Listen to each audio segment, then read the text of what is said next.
क्यों ऋषि अगस्त्य को अपनी ही पुत्री से शादी करनी पड़ी थी? जब उनकी पुत्री जवान हुई तो उसी पुत्री के साथ क्यों संभोग किया? मित्रों, सनातन धर्म में हर रिश्ते की मर्यादा को निर्धारित किया गया है। माता पिता का रिश्ता, माँ और पुत्र का रिश्ता, और पिता और पुत्री, ये कुछ ऐसे रिश्ते जिनकी गरिमा बनाए रखना हर मनुष्य का कर्तव्य है। किंतु क्या आप जानते हैं, पुराणों में हमें एक ऐसी घटना का वर्णन मिलता है जिसके अनुसार एक पिता ने अपनी ही पुत्री के साथ संभोग किया। तो आइए जानते हैं कौन थे वो पिता, जो एक ज्ञानी ऋषि थे, फिर भी अपनी ही पुत्री के साथ विषय भोग करना पड़ा, और इसके पीछे के क्या कारण थे। मित्रों, ये कथा सप्त ऋषियों में से एक महर्षि अगस्त्य से जुड़ी हुई है। धर्म ग्रंथों में वर्णित इस कथा के अनुसार एक बार महर्षि अगस्त्य स्वर्ग लोक से यात्रा कर वापस लौट रहे थे। तभी उन्होंने रास्ते में एक पेड़ पर कुछ वृद्ध लोगों को उल्टा लटके हुए देखा। इस दृश्य को देखकर महर्षि अगस्त्य हैरान रह गए और उनके मन में यह जानने की जिज्ञासा उत्पन्न हुई कि आखिर ये लोग कौन हैं और किस कर्म के कारण यह उल्टा लटक रहे हैं। अपनी जिज्ञासा को शांत करने के उद्देश्य से महर्षि अगस्त्य उस पेड़ की तरफ चल दिए और वहां पहुंचकर उन वृद्ध लोगों से पूछा, हे पुण्य आत्माओं, आप लोग कौन हैं और आपकी ये दशा किस पाप कर्म के कारण हुई है? इस पर वो लोग उत्तर देते हुए बोले, हे वत्स, हम तुम्हारे पूर्वज अर्थात पितृ है और तुम्हें एक पुत्र की प्राप्ति हो, इसी मनोकामना के लिए इसे पेड़ पर उल्टा लटक रहे हैं। यदि हमारी ये मनोकामना पूरी हो गई तो हम लोग इसे कष्ट से भी मुक्त हो जाएंगे और हमारे पुण्य फलों में वृद्धि होगी। फिर हम सभी स्वर्ग की और अपनी यात्रा शुरू कर सकेंगे। अपने पितरों के इस श्राप के बारे में सुनकर महर्षि अगस्त भी उन्हें मुक्ति देने हेतु पुत्र की प्राप्ति के लिए तैयार हो गए और बोले, पितृगण, आप सभी की मुक्ति के लिए मैं अवश्य ही एक पुत्र उत्पन्न करूंगा। और इतना कहकर वो वहां से अपने आश्रम की ओर चल दिए।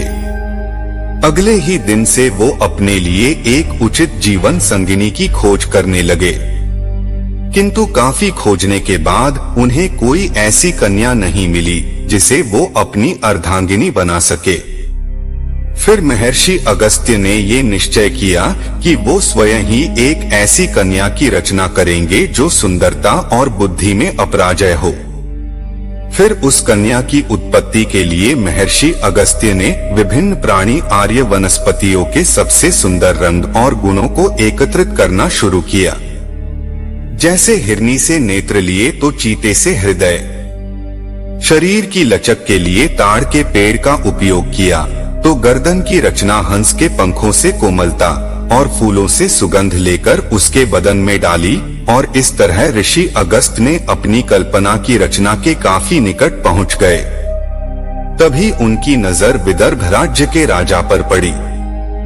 विदर्भ के राजा अपनी पत्नी के साथ भगवान के सामने पुत्र प्राप्ति की कामना कर रहे थे, क्योंकि वो अब तक निसंतान थे। ये देख अगस्त्य मुनि ने विचार किया कि क्यों ना मैं अपनी इस कन्या को कन्या रूप ना देकर एक शिशु रूप दे दूं, ताकि उसका लालन पोषण करके इस राजा की भी कामना पूरी हो सके।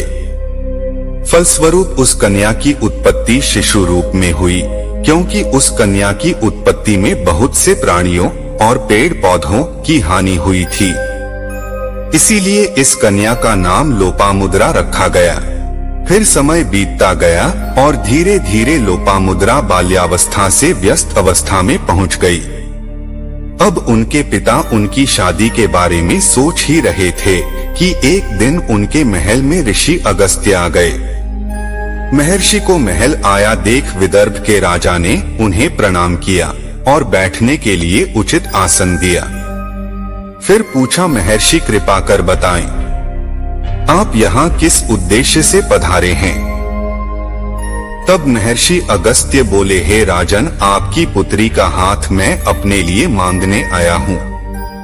महर्षि की बातें सुनकर राजा और उनकी रानी दोनों ही अचंभित हो उठी और ये सोचने लगे कि हमने जिस पुत्री को इतने राजसी सुखों के साथ पाला पोसा है, उसे भला एक योगी को कैसे सौंप दें। लेकिन उनके मन में कहीं ना कहीं ये भय था कि अगर उन्होंने अगस्त्य मुनि के इस प्रस्ताव को ठुकरा दिया तो कहीं वह क्रोधित होकर उन्हें श्राप ना दे दे। इसी भय के चलते उन्होंने महर्षि अगस्त्य के विवाह के प्रस्ताव को स्वीकार कर लिया और फिर धूमधाम से महर्षि अगस्त्य और लोपामुद्रा का विवाह संपन्न हुआ। विवाह के बाद महर्षि अगस्त लोपामुद्रा को लेकर अपने आश्रम में वापस लौट गए। वहां पहुंचकर महर्षि लोपामुद्रा से बोले, हे सुंदरी, अभी तक तुमने अपने जीवन का सिर्फ राजसी सुखों को देखा है, किंतु अब तुम्हें इन सब सुखों को त्यागना होगा। और यही नहीं, जो कीमती वस्त्र और आभूषण तुम महल से लेकर आई हो, उनका भी त्याग करना होगा और एक ऋषिका की तरह ही अपना जीवन व्यतीत करना होगा। लोपामुद्रा ने भी वैसा ही किया और अपने पति के ही समान वो भी व्रत और आचरण का पालन करने लगी। दोनों ही एक दूसरे से बहुत ही प्रेम आदर रखते। महर्षि अपनी तपस्या में लीन रहते। एक दिन लोपामुद्रा आश्रम के एक नदी में स्नान कर रही थी। तभी अगस्त्य मुनि की दृष्टि लोपामुद्रा पर पड़ी। उस समय लोपामुद्रा साक्षात देवी रति प्रतीत हो रही थी। उनकी सुंदरता से मोहित ऋषि कामातुर होकर उनके सामने विषय भोग होने की इच्छा प्रकट की। तब लोपामुद्रा ने कहा कि आपने मुझे इस इच्छा पूर्ति के लिए स्वीकार किया है, किंतु मेरा भी एक मनोरथ है कि मैं अपने पिता के घर जैसे शैया पर सोती थी, वैसे ही शैया पर आपके साथ समागम करना चाहती हूँ। प्रिय, ऐसा करने से मेरा तप क्षय होगा। इसीलिए कृपा कर तू मेरे सामने कोई ऐसा मनोरथ बताओ जिससे कि मेरे तप का प्रभाव ना हो और तुम्हारा मनोरथ भी पूरा हो जाए। परंतु लोपामुद्रा नहीं मानी और ये हट कर बैठी कि समागम तो वो राजसी वैभव के साथ ही करेगी।